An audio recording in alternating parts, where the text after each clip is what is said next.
சற்று முன் கிடைக்கப்பெற்ற மிக முக்கியமான செய்தி ஒன்று வெளியாகியுள்ளது. திராவிட முன்னேற்றக் கழகத்தின் மிக முக்கியமான அமைச்சர்கள் சிறைக்கு செல்ல போகிறார்கள். அமித்ஷாவிற்கு கொடுக்கப்பட்டுள்ள ரகசிய ஆவணங்கள்.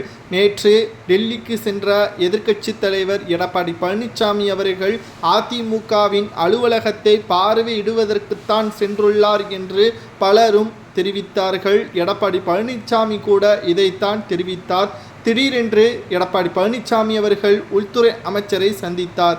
ஆனால் நாம் ஏற்கனவே வீடியோவில் பதிவு செய்திருந்தோம். எடப்பாடி பழனிசாமி அவர்கள் அமித்ஷாவுடன் நெருக்கமாக இருக்கப் போகிறார். குறிப்பாக பாஜகவின் கூட்டணியை ஏற்றுக்கொள்வார். மிகப்பெரிய ஒரு கூட்டணி 2026 சட்டமன்ற தேர்தலில் அமையும் என்பதை ஏற்கனவே நாம் வீடியோ மூலமாக பதிவு செய்திருந்தோம். தற்பொழுது அதைத்தான் உறுதிப்படுத்தும் விதமாக எடப்பாடி பழனிசாமி அவர்கள் உள்துறை அமைச்சரை சந்தித்து இருமொழி கொள்கையை பற்றி பேசியதாக தெரிவித்திருந்தார்.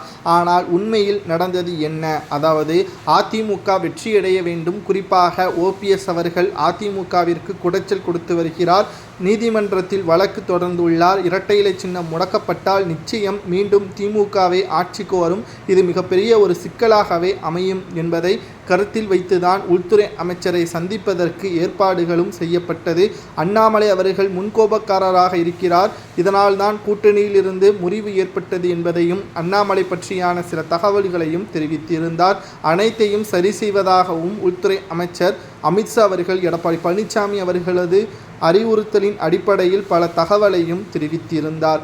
ஆனால் கடைசியில் எடப்பாடி பழனிசாமி அவர்கள் தேர்தல் நேரத்தில் திமுகவினர்கள் கட்சி வேலைகளை செய்யக்கூடாது, தேர்தல் பிரச்சாரத்தை மேற்கொள்ளக்கூடாது, சிறைக்கும் நீதிமன்றத்திற்கும் தான் அவர்கள் செல்ல வேண்டும் என்பதற்கேற்ப அமைச்சர்களது பினாமிகளது ஒட்டுமொத்த பட்டியல்களையும் உள்துறை அமைச்சரிடம் கொடுத்துவிட்டார்.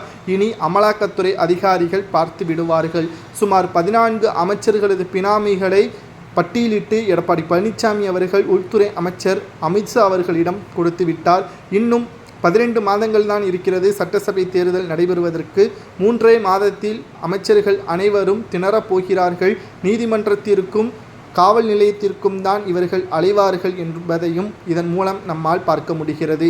யாரெல்லாம் இதில் சிக்குவார்கள் என்று பார்த்தால் சேகர் பாபு, நிதியமைச்சர் தங்கம் தென்னரசு, குறிப்பாக பொன்முடி, KN நேரு, திமுகவின் மூத்த அமைச்சர்கள் தான் பலரும் இதில் இடம்பெற்றிருப்பதாக தகவல்கள் கிடைக்கப்பெற்றுள்ளது. அதிமுக பாஜகவுடன் கூட்டணி வைக்கலாமா? திமுக அமைச்சர்கள் சிறைக்கு செல்வது சரியா தவறா என்பதை கமெண்ட் வாயிலாக கூறுங்கள்.